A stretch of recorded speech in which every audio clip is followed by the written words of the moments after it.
G'day, I'm Pete, the Aussie Bush Cop. In 2012 I retired from the New South Wales Police and moved to beautiful King Island, where I become a homesteader and hopefully a little bit more cultured. And I have some stories of crime and criminals from the New South Wales to share with you.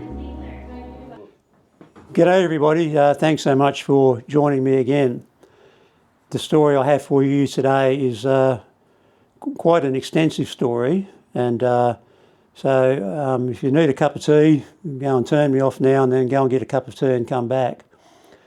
The story today is about the murders of two senior constable police from the New South Wales Police Force. Their names were Senior Constable Bob Spears and Senior Constable Peter Addison. And I've decided to tell you the stories because it's very coming up later this year will be 30 years since they were murdered. So it's a significant time to revisit that story. I can't tell you much about Peter Addison because I didn't know him, but I know a reasonable amount about Bob Spears because he was my brother-in-law. Both Peter and Bob were born in 1959, which happened to be the year I'm born too. And I'm reasonably sure that the person that murdered them was also born in 1959. But I knew Bob from when, most likely, he was really, really young. His mother and my mother and our families were all living in a suburb, the western suburb of Sydney called Greenacre. And Greenacre was very much a working class area. And it's back in those days, people didn't have two cars like they often do now. And so, when my mother and Bob's mother would go and do the shopping, it's most likely that they just put us in a stroller and they went up to the shops to do their shopping. And it's reasonably certain that we probably passed each other in the street or in the shops, and that our mothers met and talked to each other and, compared babies and all the rest of it that goes on.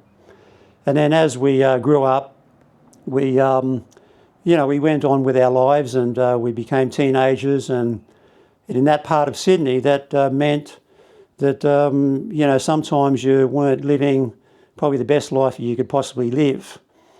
And that certainly happened to me. And when I started going out with Bob's sister, her name was Sharon, he was not at all happy about her going out with me because we sort of knew of each other. We knew of each other around and about. We weren't friends, but we probably knew of each other, you might say, by reputation, and mine wasn't good. And when he heard that then we were going to get married, he was probably even more displeased. But Bob wasn't aware that my life certainly had changed very much for the better in the intervening years since he knew of me, and certainly as I was in my early to mid-20s. So Bob he got married. He married to Kath, and Kath already had a daughter, and then together they had a son. His name is Robert. And Bob, well before that, he wanted to become a policeman. But in those days, there was a height requirement, and Bob was under that height requirement. And when the New South Wales Police Force dropped the height requirement, he said that his class was full of blokes that were short, or under their required height. Didn't mean they were short. I don't know what that height was, but anyway, his class was quite a short one. And then, but Bob was really the quintessential police officer. He was smart. He was really well built. He had a great physique, the sort of physique that most men would love to have. And for him, it come reasonably naturally, but he also worked at it by, exercise. So anyway, he joins the police, and he was stationed in Sydney like most police were. There were some interesting things that happened that I think were interesting, and you may well dismiss them. But you can let me know in the comments what you think about this. But about 1 year before Bob and Peter were murdered, which was in 1995, About 1 year before that, the Formula One race car driver named Ayrton Senna had a crash and was killed as a result of that crash during a Formula One race. And Bob was moved by that, and it happened in the early hours of the morning, I believe, in Sydney time. And he went up and he was so, you might say, perturbed by that, he went and woke his wife up to tell her, which I thought was an interesting thing to do. And then Bob's father, his name was Keith, and Keith was quite elderly but very fit. And then Keith died suddenly, and then so his funeral was held, and it was reported by one of Bob's sisters that Bob was unusually quiet, you might say reflective, at the funeral, and his death, I think, happened 9 weeks and 1 day before Bob was murdered. So Bob wanted to, now that he had a young family, and he wanted to get out of Sydney. And so he put in for and was successful in getting a transfer to a country station called Kempsey, which is up on the mid-north coast of New South Wales. And so was Peter Addison, because he too was married with a young family. And so they both, around the same time, transferred to Kempsey Police Station. And I know that Bob lived in Port Macquarie, which is a bit of a distance away, and I think Peter Addison also lived in that same town. All this, if you're not from Australia, is a reasonable distance. If you're familiar with Sydney, it's quite a reasonable distance away from Sydney. So when these murders happened, Bob's in-laws were visiting, and he was on afternoon shift. And so before Bob left to go to work that afternoon, which might have been around 4 p.m, I'm not sure about that, and he said to his in-laws, "I will cook you breakfast in the morning." So him and Peter Addison went off to work. And of course, one of the last things that Bob would have done before he left his home would have been to pull on his police boots. And that will become significant later. So one of the areas that was policed by Kempsey Police Station was a little town called Crescent Head. Crescent Head was, you might say, would epitomise a sleepy seaside village. But inside Crescent Head, things weren't going well for certain persons. There was a man there named John McGowan, and John McGowan went on to become their murderer. And he was, some of the information I'll give you is I remember reading it in newspapers. And he was reported in a newspaper to be the kind of man who would cut firewood for his neighbours. If he went fishing and he had extra fish, he would give fish to his neighbours. But also reported was that when he was drunk, he was a fucking maniac. He was also interested and an avid player of violent video games.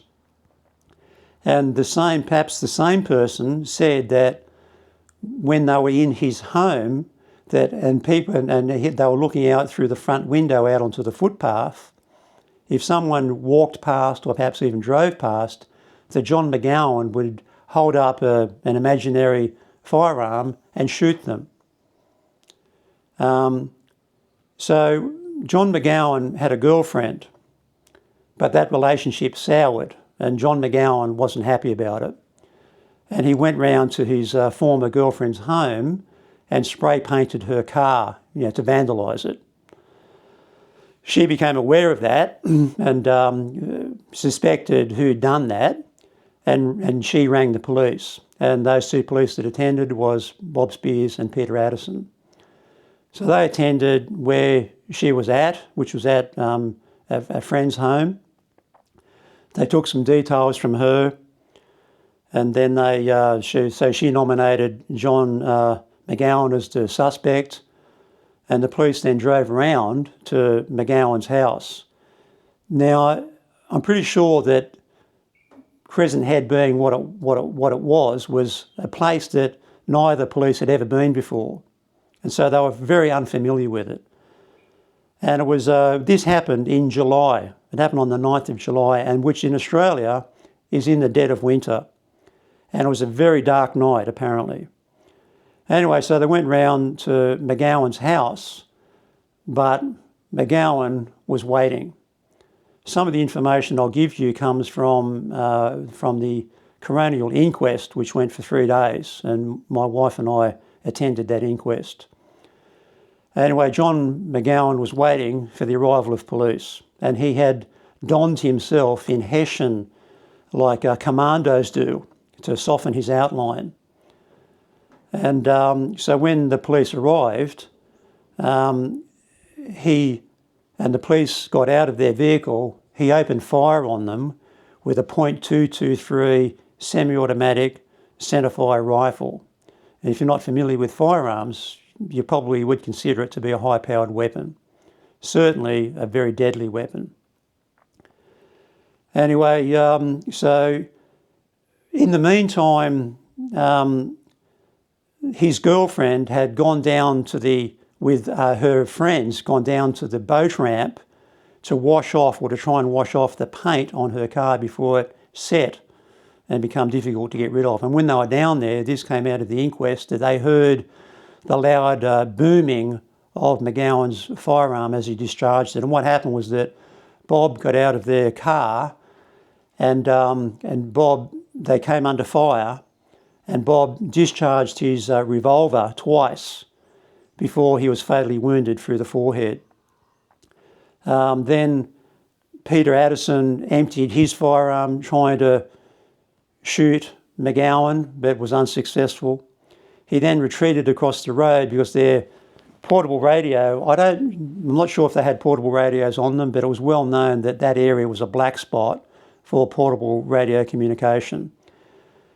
He then tried to enter, Peter Addison then tried to forcibly enter some homes to get to a telephone to get more police there to let them know what was going on. Some of this information we know because at the Coronial inquest there was a witness who saw some of this from his home. It was just maybe next door or across the road. So then Peter Addison came not face to face but within close distance of McGowan.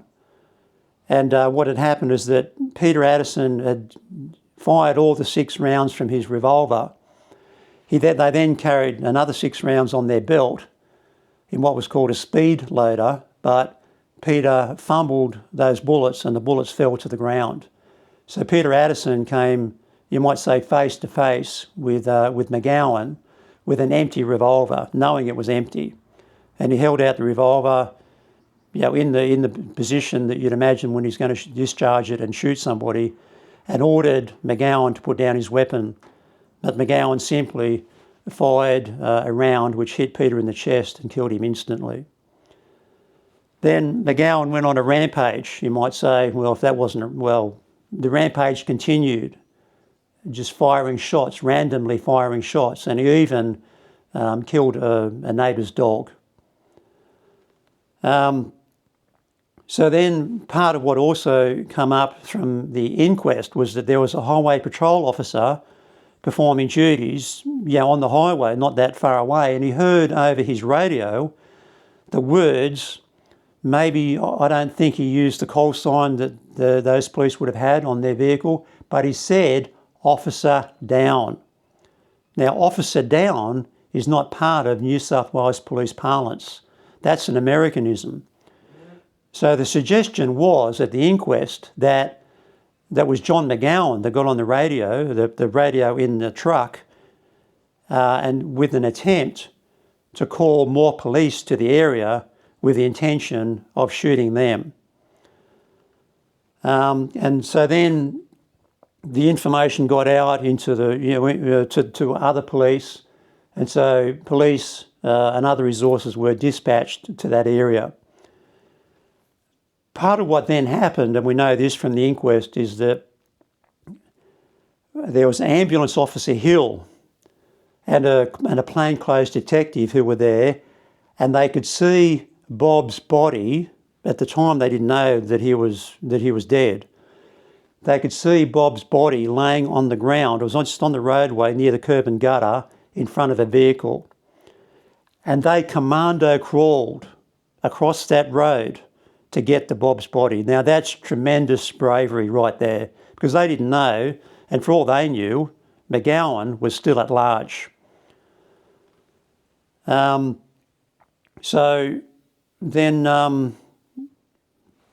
the word got out further and further into the public arena, like television shows and TV shows and all the rest of it, into the news. Of course, what then happened was that police went around to Bob's wife, now a widow, and to Peter Addison's now widow. They, of course, didn't know.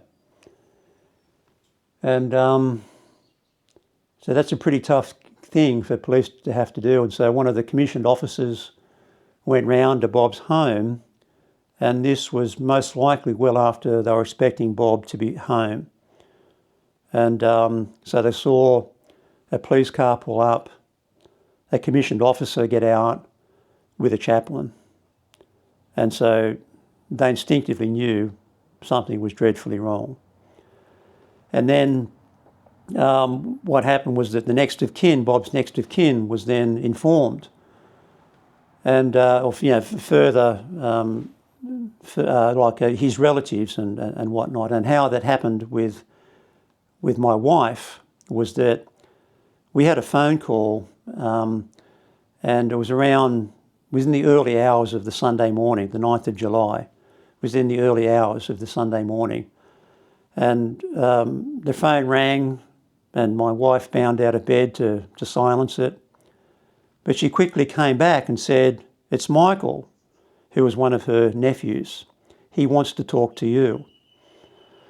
And my immediate thought was that, Michael was a young man. He liked to go out and as young men do, and have a drink. And both Michael and I had an interest in motorbikes. And I thought, what would Michael want to talk to me in the early hours of a Sunday morning? I thought, he's probably had a couple of drinks and wants to talk about motorbikes. And I was thinking that he was going to sound intoxicated. But of course, Sharon, my wife, already knew that he wasn't intoxicated, and she was hovering over my shoulder. Fortunately, she didn't hear what Michael said. But Michael said to me, and as soon as he started speaking, I knew that he was sober. He said, "I've got something really heavy to lay on you. It's Bob. He's been shot." And then I thought, well, I was going to ask, what hospital is he in? But I didn't even get that question out when he said, "He's dead." So then, of course, I've got to tell Sharon that her brother's dead, and they just loved him. He was a very lovely, lovely man. So I took Sharon back to our bed and said, "You need to sit down." And I just had to tell her, and of course she just went to pieces. A little while after that, one of the local police from Wellington, where we lived, came round to our home. He was off duty, and I knew who he was. We weren't friends, but our sons were friends. And he said, "Listen, mate, I know what's happened, and I know the connection. I've come to take the boys for the day," because we had two sons. And he then very thoughtfully took our two sons for the day so that we could come to terms with Bob's death. How do you possibly do that? I don't know. And then another thing that happened was that 1 year after Bob's murder, the local police invited Sharon and us around to their police station to give her a plaque that they'd made up in memory of her brother. And they did a lovely memorial service for Bob at their police station, where they had a member of the police protocol unit there. There was commissioned officers there. They lowered the flag at half-mast, and they just did a beautiful thing. But before that, I mean, soon after their murders, there was an inquest into their murders, which was held by the state coroner, Mr. Derek Hand, H-A-N-D. And as I said before, Sharon and I both attended that inquest, because Sharon was the kind of person that just had to know what happened to her brother. And of course, some of the information is graphic, and to Sharon's credit, she sat there for it. But what happened was that, I don't know, it might have been maybe the first day, maybe there was an adjournment to the hearing, to the inquest, and I remember Sharon and I were sitting outside, just outside the courtroom in Kempsey, when we were approached by what turned out was a homicide detective. Now, my impressions of homicide detectives were they're all crusty and not great with people skills, but this man was entirely the opposite of that. He was kind and thoughtful, and he asked about our interest. And of course, Sharon said, he was my brother. And then again, with great tact, and picking up on Sharon's interest in the matter, said, if you want to go down to Crescent Head to where your brother was murdered, I will take you down there. And Sharon said yes, and we both went down. And that again was graphic, because there were still bullet holes in windows caused by McGowan. And we saw firsthand the area where they lost their lives. I didn't say before that McGowan ended his life on the same night by the same method as so many heroes like him not choose to do so. The Mr. Derek Hand commented during the inquest that it was the best evidence that he's ever been presented with. He highly commended the homicide detectives for the great work that they had done. And so part of, at the end of the inquest, coroners then make recommendations which aren't necessarily always followed through with. There's not say an obligation, but what a coroner says isn't something that has to happen. But part of his recommendations was that both police officers be posthumously decorated with the Medal of Valour. And in New South Wales Police, that is the highest decoration that police can receive. And other recommendations that he made was that the truly outdated and ineffective .38 calibre Smith & Wesson revolvers be replaced with semi-automatic Glock 40 calibre Glock pistols, and that every police vehicle, and I mean every police vehicle, whether they are crime scene detectives or not, is fitted out with ceramic plated bullet resistant vests.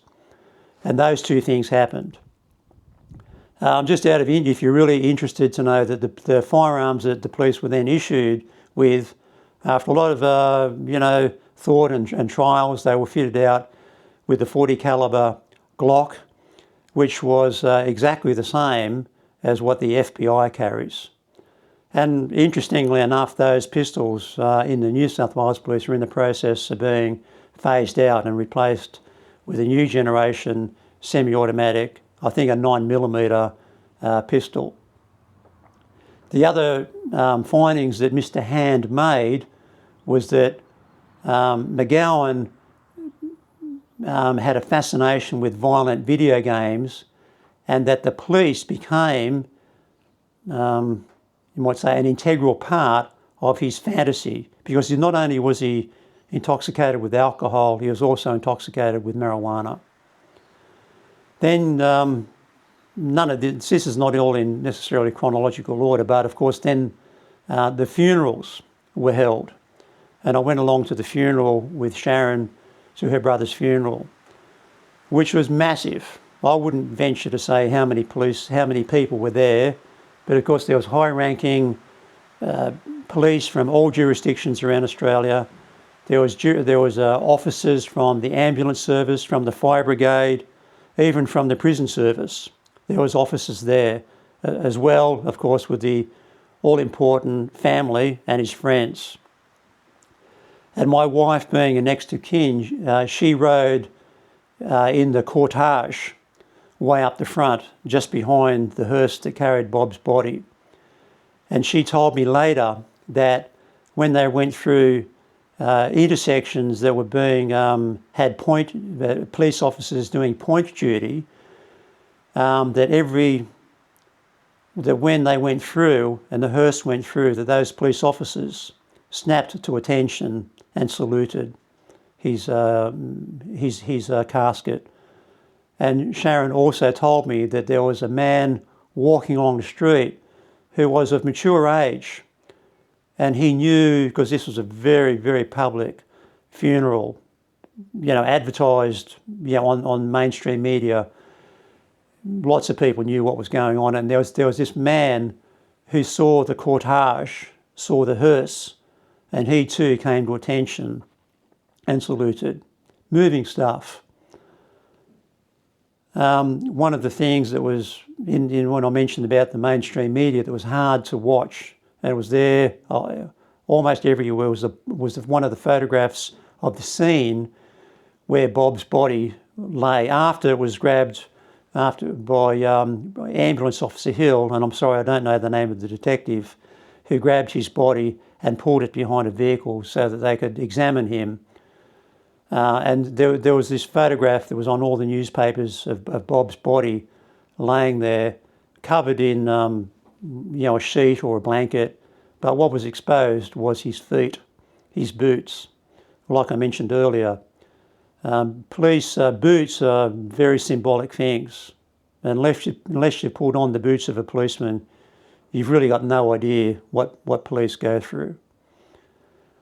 Then following through with the recommendations of Mr. Derek Hand, the state coroner, was that they be decorated with the Medal of Valour. And so this happened at the Goulburn Police Academy when there was an attestation parade. An attestation parade occurs at the end of your initial training when you become police officers, when you're sworn in. It's an unusual word. It's attestation. And so there's most likely about 1,000 people at an attestation parade. You've got, which is pretty normal to get a couple of hundred, maybe even more, police officers being sworn in on the parade ground. All the high-ranking police that go there, and politicians, of course, along with family and friends. And what happened was that Bob's son, Bob and Kathy's son, was to be given his father's Medal of Valour. Hard to talk about, I can tell you. And I know this from a police officer that I later became friends with. His name, he was Senior Constable Wayne Davis. And Wayne was a weapons instructor down at the academy, and he had arms on him like the tops of most people's legs. He was just an extremely well-built, tough-looking dude. But Wayne, at the attestation parade, used to be part of the formal proceedings, and he would be part of the colour party carrying the flags, or one of the flags. And Wayne told me, he said there was not a dry eye on the parade ground when little Robert walked on and was given his father's Medal of Valour. Just tough stuff. These two fine, outstanding men that became police officers and gave their life in the course of their duties. And one of the things I want to impress upon you, because I hear so much talk sometimes about people ridiculing cops or being tough on cops. Cops are the kinds of people that will put their life on the absolute line for people they don't know. I can tell you from personal experience, people in the ordinary run of events, people that they, at a personal level, wouldn't even care for. That's who police are. And so that's what happened on this particular night, on the 9th of July, 1995, when two good men gave their lives to people that they didn't even know. And I forgot to say that one of the things that Mr. Derek Hand said during his inquest was that when Peter Addison came back to try and render assistance to Bob and came face to face with McGowan, Mr. Derek Hand said no one would have blamed him for seeking cover. He walked back into the fray with an empty gun. Tremendous stuff. Well, that's a complete understatement. Now, I know that some of the people that view these podcasts, there was one that actually was watching from the Goulburn Academy, going through the initial training, and was valuing some of the stories that I had to say. And I can tell you that what happened on the 9th of July 1995 was such a stock standard job, and it became front and centre of police training, because there was nothing more garden variety about this job that these two police went to. In any major station, police would go to jobs like this probably every shift. I know when I was in Dubbo, this was an absolute stock standard job, a domestic violence related incident where passions run high, and they're also very, very dangerous. So, the mere fact that it happened at Crescent Head means that it can happen anywhere. And like I've said before in one of these earlier podcasts, crime in country towns per head of population was better, or was, let's say, worse than what it is in somewhere like Sydney. They're dangerous places. Resources are few and far between. I found that out, and I'll tell you one of those stories in a subsequent podcast. Anyway, that's the story to honour these two brave and wonderful men. And I know that it will touch the hearts of many people when the 9th of July rolls around this year, as it always does. And so thanks very much for listening, and for all your comments. And I know that there's quite a few people watching, and I thank you so much for your interest. I'll see you next time.